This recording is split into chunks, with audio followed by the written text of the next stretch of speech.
Yo, what's going on everyone? It's Mob back with another video, and today we are actually going to talk about Berserk Volume 13. I actually read this probably a week ago, but I was binging Berserk, right? And I'm only on 17 now. I haven't really read since then, really. But dude, this volume was probably one of the craziest things I've read in my life, bro. This was one of the best volumes I've ever read. All the emotions and everything that the characters had and everything that happened that went down was insane. I actually think that Berserk is probably one of the best dark fantasy mangas in my opinion. But I mean, first of all, I just want to say rest in peace, Kentaro Miura. He made one of the greatest mangas. I mean, sadly, he passed away, but rest in peace to him. So let's discuss Berserk Volume 13. So it kind of starts off with they're in that alternate realm because of Griffith and the Behelit. And so they're in the alternate realm. They're all getting harmed by monsters, and Judo's actually trying to protect Casca, right? Because she's the new general. Let's say Griffith was still general, they would be putting their life on the line for Griffith, right? So he's putting his life on the line for Casca, and we eventually see him die, and he was just saying, at least I was, helpful for you and stuff like that. And dude, that death hurt a lot, man, because I liked Judo a lot.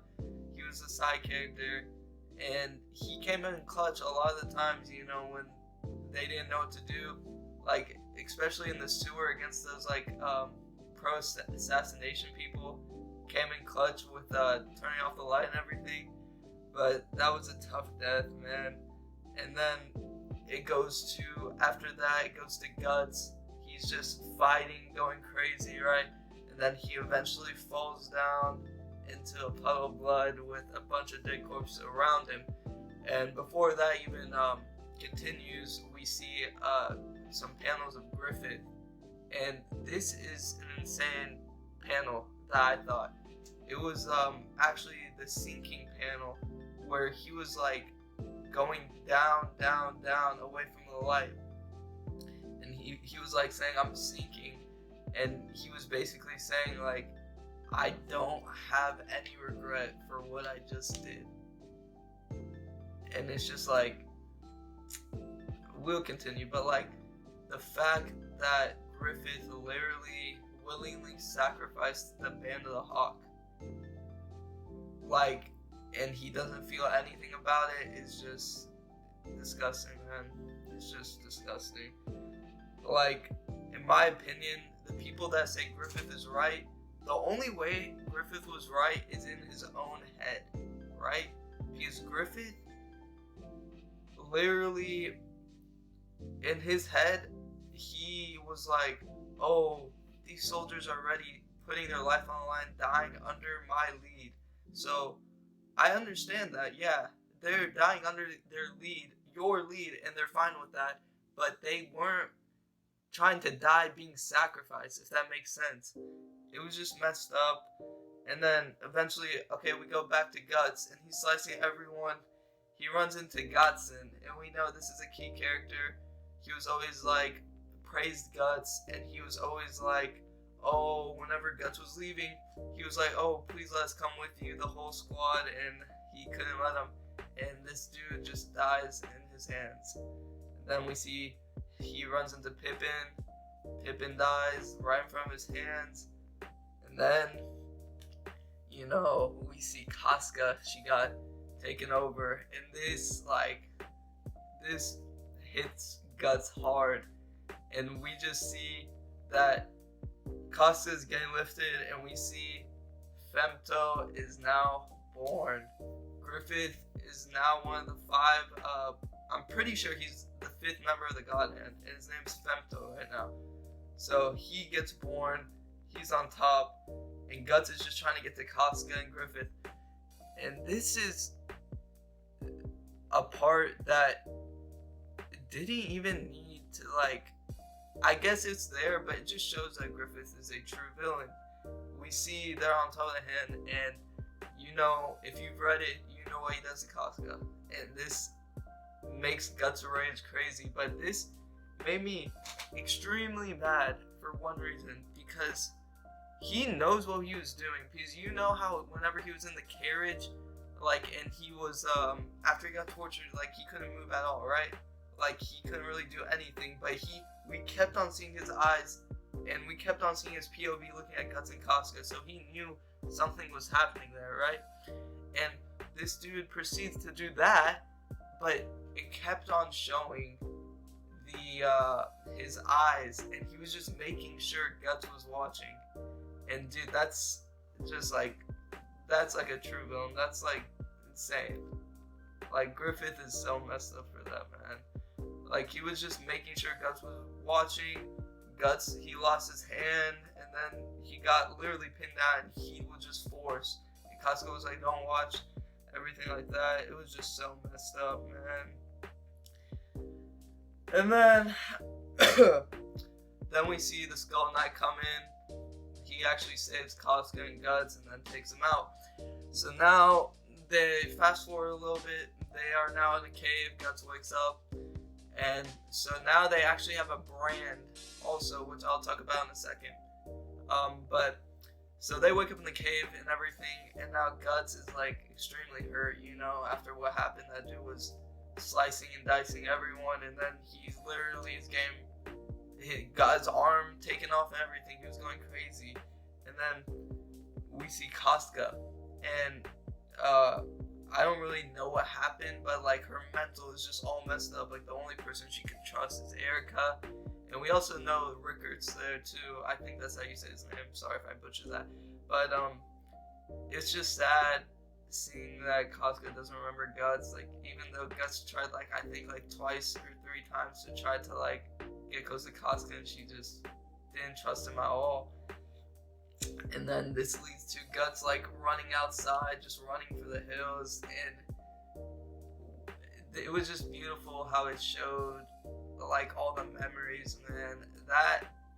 That hit really hard when it was just showing all the memories while he was just running outside and everything. And then we eventually see he runs into the Skull Knights, or the Skull Knight, and basically the Skull Knight's like, now you're basically like, you have a brand, and like every time it bleeds, that means something bad is like darkness is coming around you, right?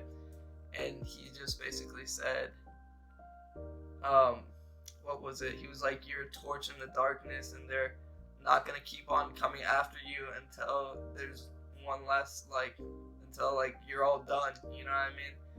And man, Guts was just enraged. The dude was like, oh, well, this is a declaration of war, I'll kill all of them, you know what I mean? But it's just, I just want to talk, like, Guts' backstory is just insane, like, especially what happened to him as a kid with Gambino, and you remember Gambino sold him away for like a night and all that. Then him and Griffith, what just happened there, and now Casca doesn't even remember him. But like, the fact, like, I feel like it's so messed up what Griffith did, because look, he did all that, he knew Casca and him had a good relationship, but also, think about it, let's go back a little bit. Whenever we saw them trying to get Griffith back from the bottom of that torture place, right, he was holding Griffith, and he was literally crying, bro. And this dude saw Griffith as like a rival and a friend, you know what I mean? He was literally crying. Then the dude that does the torture thing was like, oh, you can't get past this door. He suns the door, cuts his tongue off, throws him down the hole. Then he goes all the way up the stairs and takes out every single enemy by himself to get out, to save Griffith, right? And then he protected him against that one big monster. I forgot. It wasn't Zod. It was someone else, I'm pretty sure.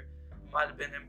But he took out him like twice, bro, to protect everyone. And it's just crazy that Griffith would do something like that. You know what I mean? I mean, I understand that he wanted what he wanted, but like to get there that way is just disgusting, man. And also, Corcus, I think that's his name. The guy. I'm not gonna lie. I don't know. You guys might have a different opinion on it, but I hated Corcus for some reasons.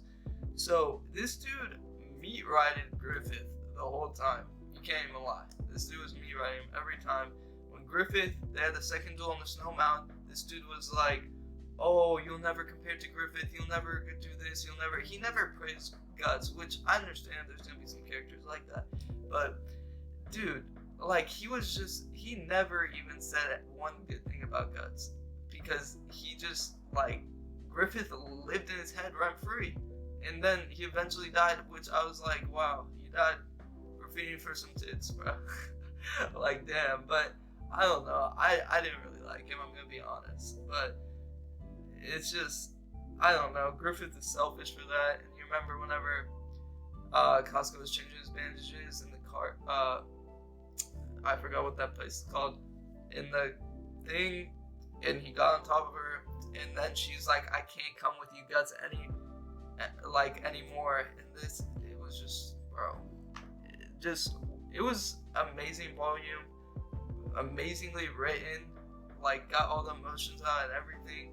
I think Kentaro did an amazing job, but damn, bro, it made me mad. Like, I mean, that was the point, but he did an amazing job on this volume. But this volume hurt a lot, man. Just seeing Casca not remember Guts, what Guts has already been through, and now what he has to go through, and now he literally has to deal with all this every day. The brand, bro. So now he has to deal with all that, man. So it was just amazing volume, but dude, it was just so messed up. Griffith was not right, bro. If you say that, then I don't know. I feel like, I don't know, bro. Like, you can't agree with Griffith did to Casca, and sacrificing the Banner Hawk, I guess you could say, like, oh, they were gonna die anyway, but I don't know, bro. It doesn't sit with me. Like, it's just not right, man. But I mean, if you guys want to see more volume reviews, because I'm still, like I said, I'm on like volume 17 or 18 of Berserk, so if you want to see more volume reviews, just let me know. Actually, if you guys are down, just comment down below some thoughts you had on this volume, because I would love to talk about it, because I really don't have anyone to discuss with it about, because my only friend that reads and watches anime, dude, he's not reading it, man. He's selling on me. So, I mean, I have to wait for that, but I gotta wait for him to read that. So, but if you enjoyed this video, please hit that like. If you're new to the channel, please hit that sub down below. Stay tuned for more Berserk content. I'm actually watching the anime right now, the 1997, and I will be making more volume reviews if you guys want me to. So stay tuned for that, and I appreciate all the support you guys have been giving me, and I appreciate all of you guys for watching, and I'll see you guys in the next video. Peace out.